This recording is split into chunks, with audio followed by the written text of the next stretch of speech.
Le prénom Irène vient du grec aéréné qui signifie paix. Il est issu du mot grec aérné qui désigne la tranquillité et l'harmonie. Les personnes portant ce prénom sont souvent perçues comme étant calmes, bienveillantes et diplomates. Je connais des Irènes qui sont loin d'incarner la tranquillité et l'harmonie. Mais mon Irène, à moi, est vraiment calme, bienveillante et diplomate. Toutefois, j'ai appris à me méfier de l'eau qui dort.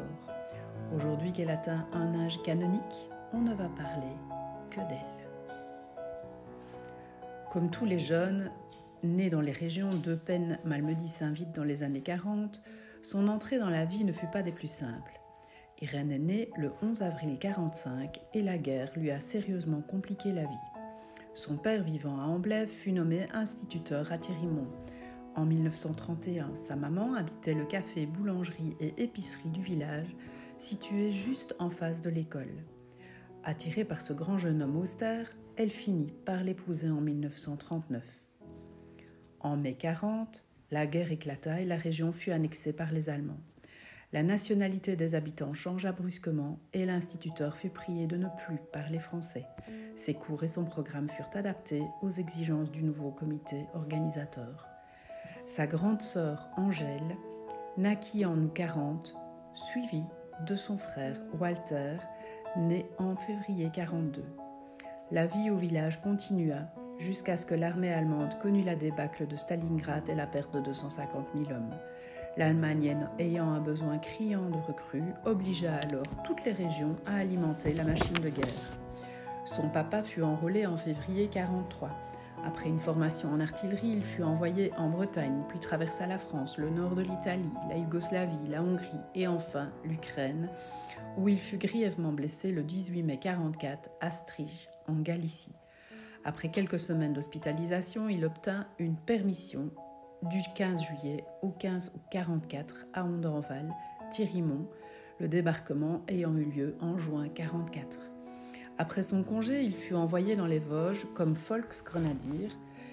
Il se rendit aux troupes américaines à Bifontaine en octobre 1944. Pendant ce temps, la maman d'Irène, ses deux petits-enfants et ses parents âgés assistèrent à la destruction partielle du village de Thierrymont durant l'offensive des Ardennes, qui dura de mi-décembre 1944 à début février 1945. Son papa ne revint de captivité que le 25 mai 1946.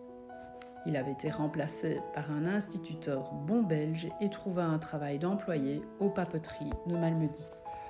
Le petit Léon naquit le 25 janvier 1950.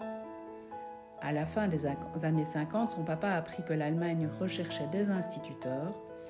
Il se présenta à Aix-la-Chapelle et quelques jours plus tard prit ses fonctions à Hellenthal puis à Oberhausen avant de terminer sa carrière à Schleiden. Pourquoi tous ces détails ? Irène commença son école primaire en français à Thierrymont sous la houlette de l'instituteur qui avait remplacé son papa et qui ne manquait pas de le faire remarquer à ses élèves dont Angèle, Walter et Irène faisaient partie. Lorsque ses parents s'installèrent à Oberhausen, Irène les suivit avec son petit frère Léon et termina son école primaire en allemand. Angèle avait été placée en service à Malmedy et Walter était parti effectuer ses premières années en secondaire à Saint-Tron. Une fois l'école primaire terminée, le papa d'Irène lui trouva une école où l'on formait de bonnes ménagères. Elle fut envoyée à Séroul, à Verviers, où elle fut interne durant les 3 premières années en secondaire. Elle apprit pas mal de choses pratiques, mais la formation théorique était assez limitée. Tout le monde s'en rendit compte lorsque son papa alla l'inscrire à l'école normale rue des Wallons à Verviers. Elle dut faire de fameux efforts pour rattraper son retard et ses changements d'école, de régime linguistique et de programme scolaire. Elle fut interne durant tout son passage à l'école normale et y fit la connaissance d'Edith, Liliane, Brigitte et Marie-Lou et bien d'autres.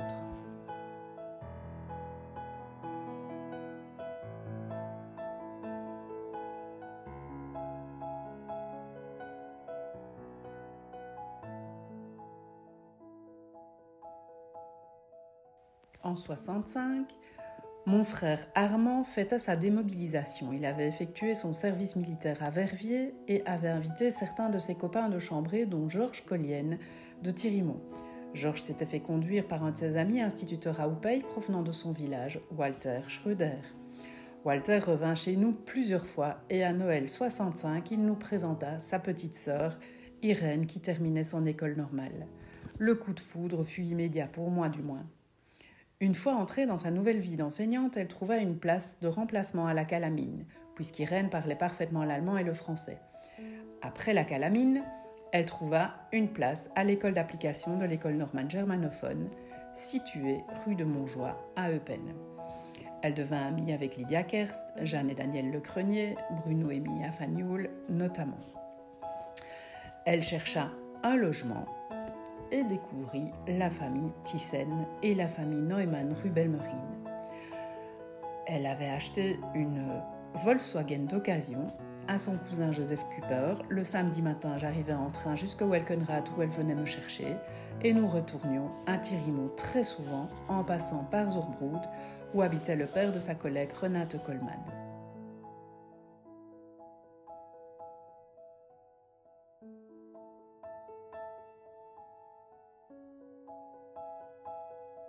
De temps en temps, nous allions passer un week-end à Oberhausen. Un jour, nous décidâmes de nous marier, ce qui se fit le 4 juillet 68 à la maison communale de Wem, puis à l'église de Thirimont. Le banquet se passa à Cligneval. Nous partîmes en voyage de noces en Autriche durant les congés payés de 68, à bord de notre Volkswagen. Nous avions décidé d'habiter Eupen et je fis le trajet en train de Welkenrath vers Liège. Je travaillais à l'époque à la Bell Téléphone. Puis en 69, je décidai de changer d'employeur. Je commençais à travailler dans les ordinateurs chez Burux ou au Sarah Herstal. Prendre le train était impossible. Je me rendais tous les jours en voiture à Herstal. Madame Thyssen avait trouvé un bel appartement Hagenstrasse, juste au dos du garage visé. En septembre 69, Irène était enceinte de Catherine et nous apprîmes que le propriétaire de cet appartement souhaitait le vendre. Nous fûmes obligés de trouver une solution, un autre logement et encore grâce à Madame Thyssen, nous découvrîmes une petite maison brune de fumée de tabac située derrière la maison Mostert à Belmerine.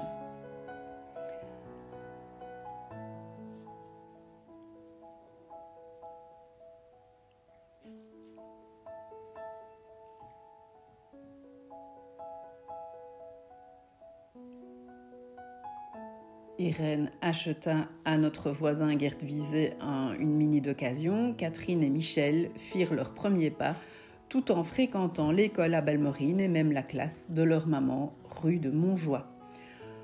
Nous avions cependant envie de posséder notre maison et de fil en aiguille, nous sommes arrivés à Membach où les terrains étaient nettement moins onéreux qu'à Eupen. À Membach, nous avons découvert nos futurs voisins. Ceux de droite étaient monsieur et madame Heinz, ainsi que leur fils Bruno, 1 an plus âgé que notre Michel. Et ceux de gauche, Zicklinde et Christian Peters, allaient avoir 2 petites filles, Martine et Nadia. Notre maison fut construite par des ouvriers provenant de Thirimont. Nous y déménageâmes en juillet 77. À cette époque, Irène et son amie Renate reçurent une proposition d'enseigner le français aux élèves germanophones de l'école primaire rattachée à l'Athénée d'Eupen. Elle y retrouva Janine, Joseph, Liliane, Liselotte et découvrit des dizaines d'autres collègues, tant germanophones que francophones. Catherine et Michel suivirent leur maman en primaire d'abord, puis à l'Athénée ensuite. Lorsque nos enfants eurent terminé le secondaire, Irène souhaita revoir sa carrière et après bien des hésitations se laissa convaincre par son directeur, Charles Hilgers, de passer le brevet de chef d'école, ce qui était loin d'être une sinécure. Elle obtint ce brevet convaincue par Bruno Fagnoul. Elle atterrit à l'école de Pley, Raren. Rien n'était moins évident car il fallait se faire accepter par un groupe d'enseignants motivés et des parents circonspects face à une inconnue. Elle bénéficia très rapidement de l'aide d'Irène et de Gilbert Meniken qui l'introduisirent au carnaval et au conseil des parents. Elle devint aussi vite amie avec Véronique et Karl Reinhardt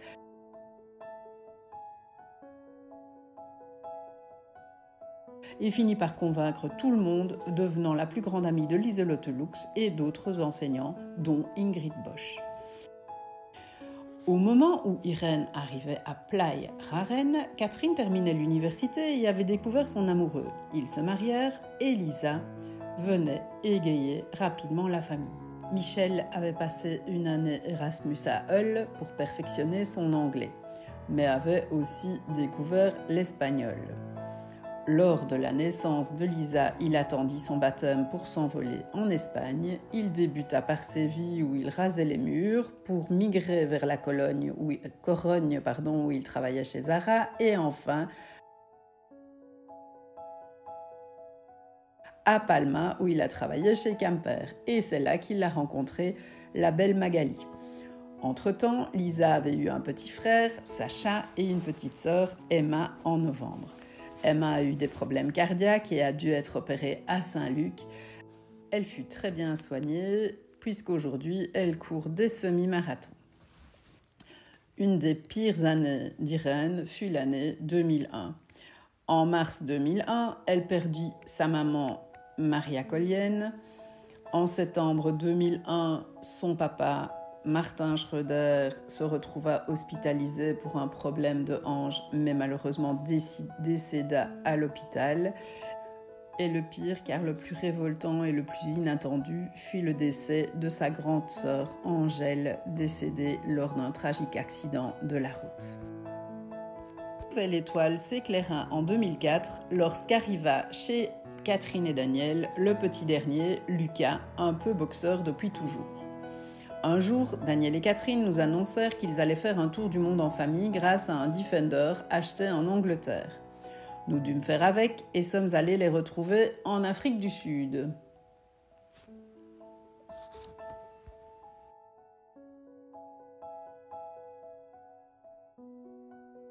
Entre-temps, Michel et Magali s'étaient mariés en septembre 2009 et Nicolas était arrivé en août 2010, suivi de Max en 2012.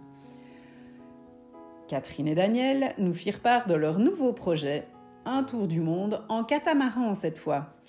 Nous avons dû nous adapter aussi et on se contenta d'attendre leur retour car nous ne disposons pas vraiment du pied marin. Lisa vit avec Julien près de Huy, ils sont tous les deux bio-ingénieurs et acheté une belle et grande maison. Sacha, après 89 000 km à moto, vient de décrocher son premier emploi d'ingénieur début mars 2025. Emma et Thomas vivent soit chez Catherine, soit chez les parents de Thomas. Emma vient de démarrer un travail chez Decathlon où elle est team leader et est en formation perpétuelle. Et quant à Thomas, il effectue son stage d'architecte. Lucas est toujours aux études, en bac 3 en ingénieur civil, mais fréquente moins le carré, paraît-il. Nicolas est en 3e secondaire, tandis que Max débute le secondaire dans la grande école de Sinéou. Avec une maman douée pour les langues comme les Magali, les enfants en parlent au moins 4 et Max vient de décider d'apprendre l'allemand. Irène surveille tout cela et de temps en temps me lance une tirade bien ficelée pour calmer mes dérapages habituels. Il était assez compliqué pour moi d'insérer un clip vidéo dans la série de photos. J'ai donc reporté quelques clips à la fin des images.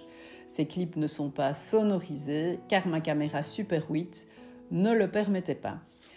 Dans ce premier clip, vous verrez Léon Nicolet et son équipe de maçons qui terminent de couvrir nos vides ventilés. Vous verrez ensuite Madame Heinz, chez qui Irène se voyait toujours offrir une bonne tasse de café chaque fois que nous visitions notre chantier. Un peu plus loin, on voit Bruno, d'abord immobile, puis en mouvement lorsque je lui dis qu'il doit bouger parce que je le filme. Suivent différentes images de Catherine et Michel lors d'un été à Belmerine en 75. Nous vivions dans cette petite maison toute calme. Nous avions acheté une piscine pour nous rafraîchir l'été. Une seule contrainte nous avait été imposée très gentiment par Monsieur Mostert, qui était ingénieur constructeur de machines à Aix-la-Chapelle, mais aussi un colombophile passionné. Lorsque les pigeons rentraient d'un concours, nous étions priés de ne pas crier afin que ces pigeons ne soient pas effrayés de regagner leur pigeonnier.